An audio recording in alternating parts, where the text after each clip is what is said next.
नमस्कार सभी को।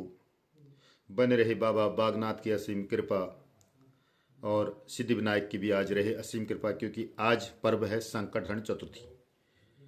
आज 22 गते और 6 तारीख मंगलवार।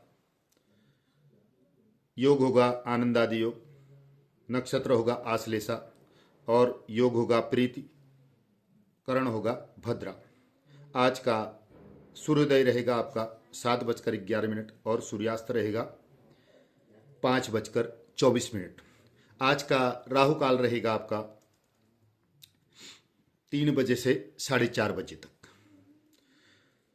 सर्वदेमयं साक्षातम सर्वमंगल कारको माघ कृष्ण चतुर्थ्यांतो प्रादुर्भूतो गणाधिपो।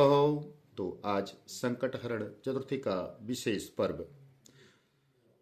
सभी को इस गणपति भगवान की पूजा आज करना चाहिए। वैसे संकटहरण चतुर्थी व्रत के रूप में तृतीयायुक्त चतुर्थी ग्राही मानी जाती है। वस्तुतः चतुर्थी को तिथियों की माता भी कहा गया है और गणेश जी ने इसे स्वयं अपनी जन्म तिथि के रूप में स्वीकार भी किया है। शुक्ल पक्ष में मध्याह्न काल और कृष्ण पक्ष में चंद्रोदय व्यापनी चतुर्थी तिथि में पूजन प्रशस्त बताया गया है।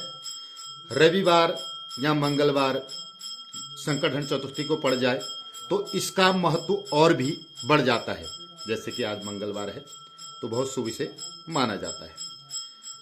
तो षोडश प्रकार पूजन कर करके प्रातः स्नान इत्यादि करके उसके बाद भगवान गणपति जी का स्मरण कर करके नित्य पूजा पाठ कर करके तब भगवान सिद्धि विनायक को मनाने के लिए एक घृत युक्त ज्योति जला करके धूप दीप नैवेद्य बतासे फल तांबुल इत्यादि जो भी है, मोदक और तिल के लड्डू जो बनाते हैं उनको बना करके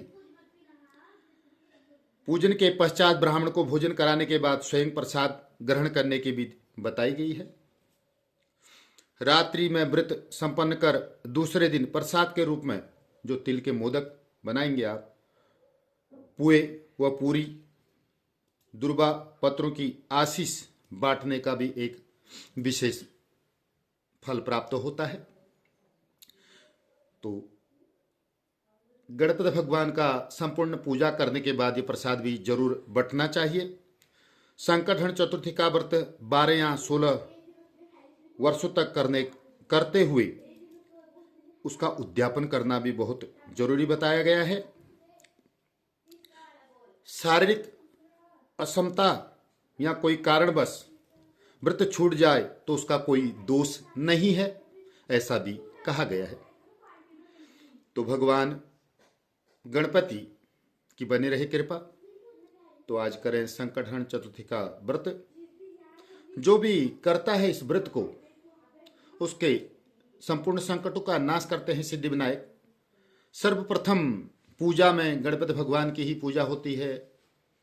जो सनातन धर्मी है उनको तो सब पता होगा।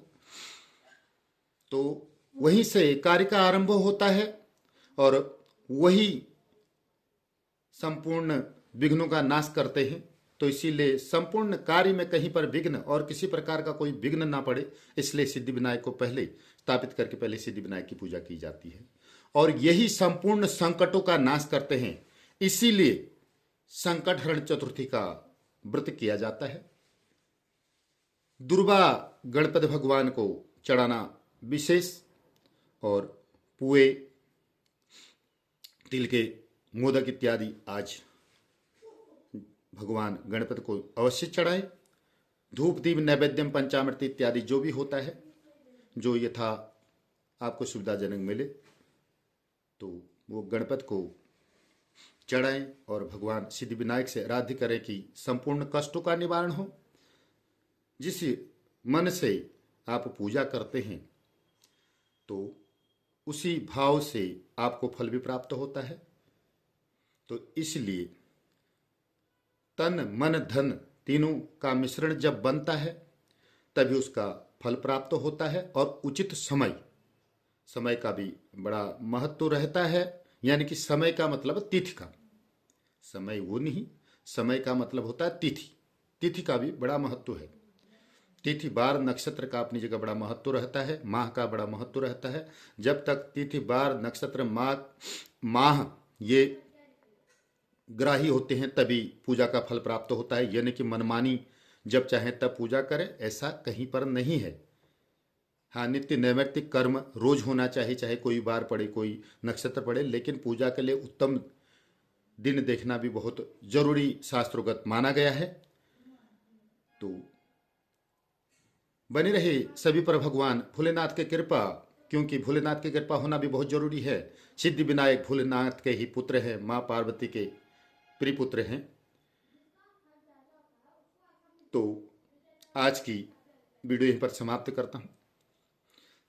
अगर अच्छी लगे मेरी वीडियो, लाइक करें, सब्सक्राइब करें, कमेंट करें, जरूर शेयर करें। मैं लेके आऊँगा अगली वीडियो में आपके लिए कुछ न कुछ। तब तक देखें मेरी ये वाली वीडियो।